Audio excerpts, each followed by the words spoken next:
Hello guys, welcome back po sa aking channel. Ngayon nga ay andito tayo sa may Gaston Park. Marami na palang nagbago sa parking ito dahil habang tumatagal, binabago naman ito ng panahon. Makikita naman natin, naka-tiles na nga halos ang buong site ng parke. At ang landscaping na may mga upuan naging mas komportable para sa lahat na namamasyal dito. Ang mga lutiang puno na nagsisilbing proteksyon mula sa malabughaw na kalangitan. Ipinangalan sa isang alkalde bago ang digmaan, Segundo Gaston. Ang parke ay matatagpuan malapit sa Katedral ng San Agustin at sa palasyo ng Arsobispo. Ang Gaston Park ang pangunahing plaza ng Cagayan de Misamis noong panahon ng kolonyalismong Espanyol. Hindi na rin naman problema ang mga pantawid gutom dahil sa mismong lugar ay may mga nakapwestong nagtitinda kasama ang pamatid-uhaw. Ito ay nagsilbing lugar ng pagsasanay ng mga lokal na patriota noong digmaang Pilipino-Amerikano. Pagkatapos, naging lugar ito ng labanan sa Cagayan de Misamis noong April 7, 1900. Isang pambansang makasaysayang institusyon ang inilagay sa parke noong 2000. Pagsapit naman ng gabi, andyan ang dancing fountain na mas pinaganda pa na para bang sa Okada, Manila sa Parañaque. Ang park na ito ay nagsisilbing perfect spot para sa mga magkasintahan. Bilang bahagi nga ng rehabilitation at pagpapaganda, binago na rin ang mga favors ng parke para mas kaaya-aya sa mata ng mga namamasyal.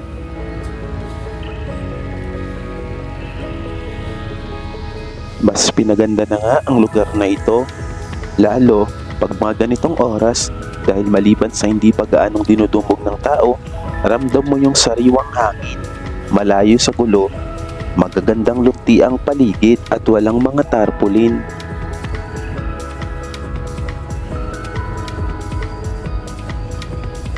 Bughaw na kalangitan na maaliwalas tingnan at ang kapaligiran dahil na rin sa punong nakapaligid nito.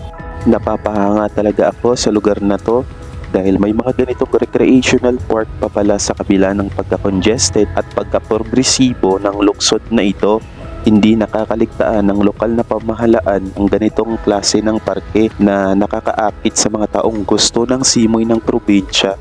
Baliban nga sa malamig ang bahagi ng parke, magkatabi lang din ito ng San Agustin Metropolitan Cathedral na isa din sa tourist atraksyon ng lungsod.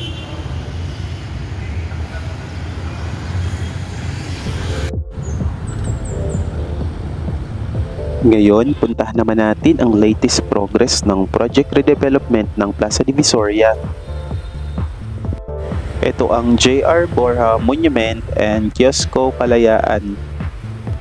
Ito naman, bago nga ito mabuksan sa publiko, magbibigay muna tayo ng maikling update sa progress ng area. Ito nga sa makikita natin na ikabit na nga ang mga bollards, may mga bagong poste ng ilaw at ang signage ng park. At ang mga luntiang halamanan na patuloy sa paglago. Guys, wala pala akong ideya kung babaguhin ba ang kiosko tong gazebo na siyang naging atraksyon sa lugar.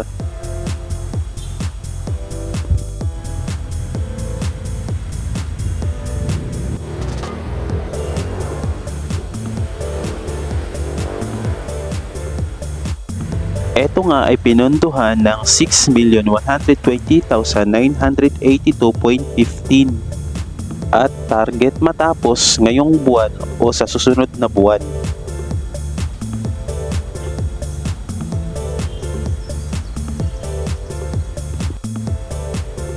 Ang gagara nga din ng mga puno dito dahil maliban sa mayayabong ito, mas pinapalamig din nito ang bahagi ng buong park.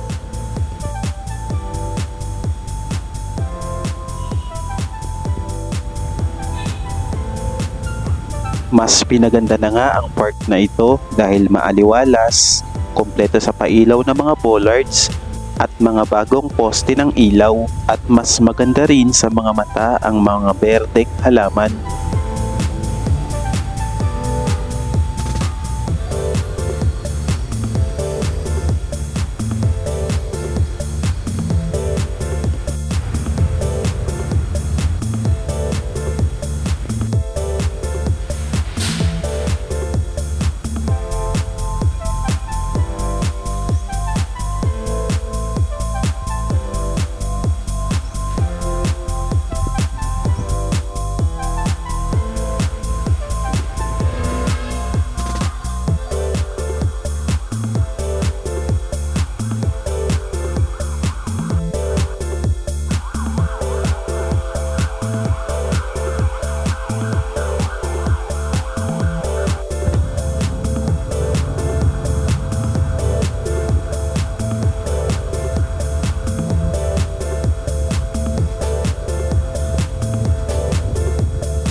At gaya nga rin ng sinabi ko dati na preserve din ang imahe ng Bantayog. Makikita nga natin na kahit anumang sandali pwede na itong pasinayaan sa publiko. Dahil natapos na nga ang paglalagay ng mga bagong pavers at mas pinagarbong landscaping nito.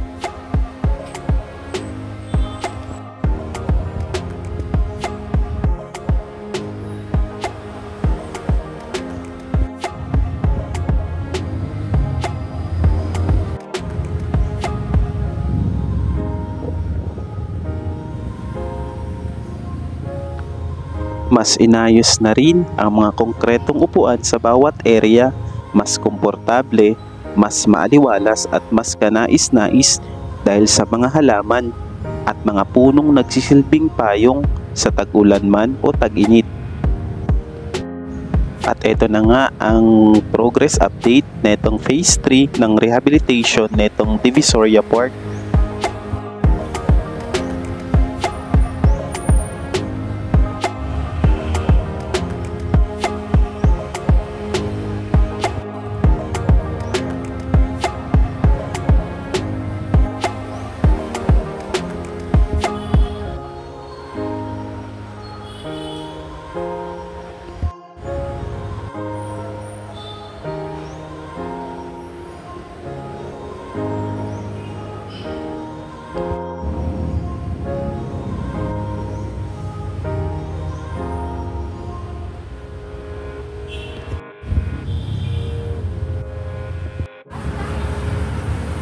Hello guys, dito naman tayo sa kahabaan ng Don Vélez Street. Magbibigay tayo ng kauna-unahang update na itong bagong library ng lungsod. Atin pong tingnan ang ilan sa kaganapan dito nga po sa area.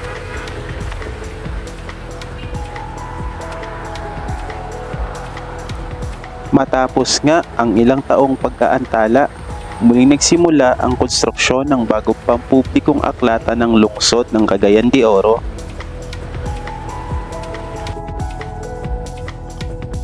Matapos nga ang ilang buwang kawalang aktibidad, muling nagpapatuloy ang konstruksyon ng bagong aklatan ng lungsod.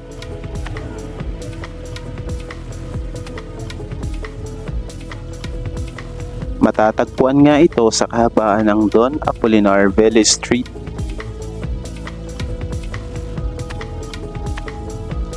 At may ilang manggagawa ng nakita na nagtatrabaho sa pagwi-welding sa ikatlong palapag.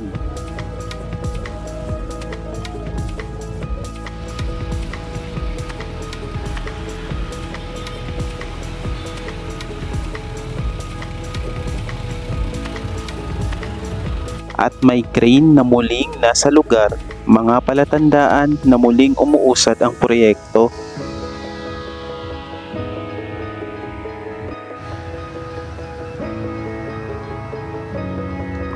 Wala pa naman daw opisyal na balita kung nagbago na ang disenyo ng gusali. At eto nga pala ang perspective design ng gusaling pinapatayo pag natapos, ang bagong city library ng lungsod.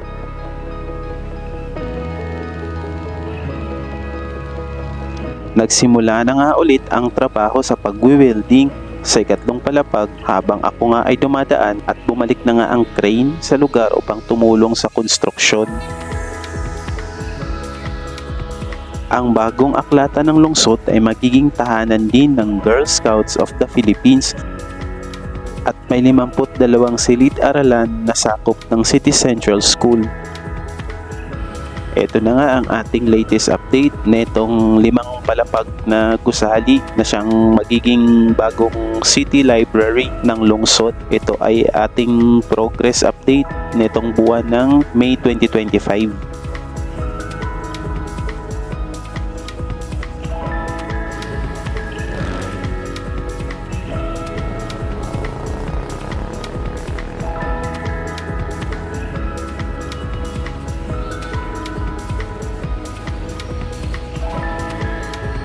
Ngayon, puntahan naman natin ang latest progress ng Northern Mindanao Medical Center. Hello guys, dito naman tayo mag-update sa ongoing construction na 8 palapag hospital dito po sa Northern Mindanao Medical Center. So tara tignan po natin ang kaganapan.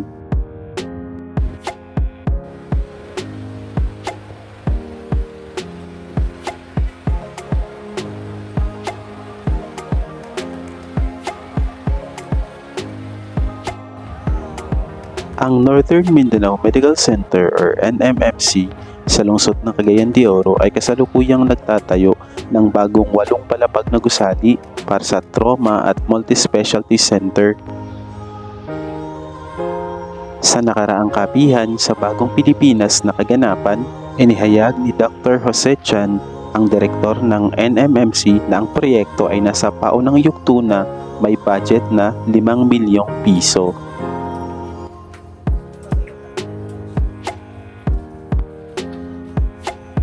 Ang yugtong ito ay kinabibilangan ng demolisyon ng kasalukuyang 4 na palapag na pangunahing gusali ng ospital at ang pagtatayo ng bagong gusali mula sa basement hanggang sa ikatlong palapag. Katulad ng ipinapakita sa ibaba, ang Phase 2 mula 2025 hanggang 2027 na nagkakahalaga ng 998.3 million pesos ay sumasaklaw sa konstruksyon hanggang sa ika-4 na palapag hanggang Phase 3 2027 to 2028 ay kumukumpleto sa gusali hanggang sa roof deck. Ang kontratista ng proyekto ay isang joint venture ng DL Cervantes Construction Corporation at John Jing Construction at General Merchandise sa halagang 474.9 million. At narito na nga ang update natin sa proyekto. Nagsimula na nga po ang board piling work at makikita na nga ang mga require sa site. At ang ilang bahagi ng site ay kasalukuyang isinasagawa ang pileworks habang ang mga aktibidad ng pagbuhos ng board pile foundation ay nagpapatuloy sa ibang mga section. Ang konstruksyon ay umuusad sa mga yugto. Ang pagtatapos ay nakatakda sa 2028. Ang makabagong pasilidad na ito ay hindi lamang magpapaganda sa skyline ng lungsod kundi magpapalakas din ng mga serbisyong pangkalusugan para sa komunidad.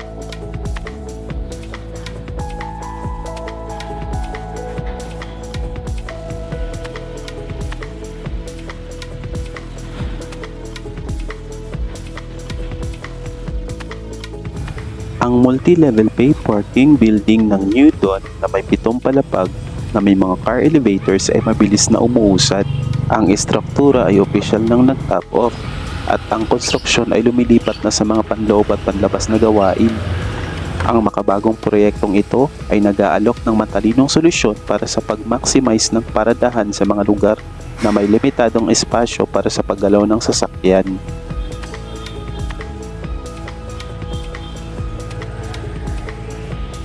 Ito ang kauna-unahang multi-story na gusali na may mga elevators para sa sasakyan sa lungsod ng Cagayan de Oro at marahil sa Mindanao kapag natapos na ang proyekto. Itong nga ay matatagpuan sa kahabaan ng Veles Macahambo Street sa Cagayan de Oro. Ito naman ang ating update sa buwan ng May 2025.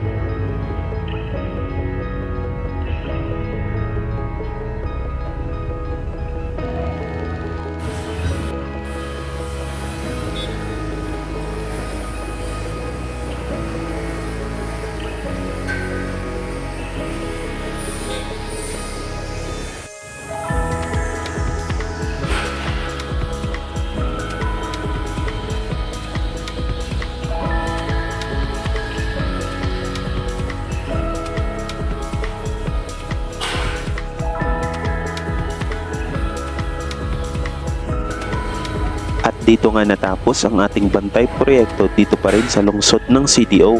At kung nagustuhan mo ang video natin ngayon, maaari kang mag-comment sa baba para sa ating susunod na bantay proyekto.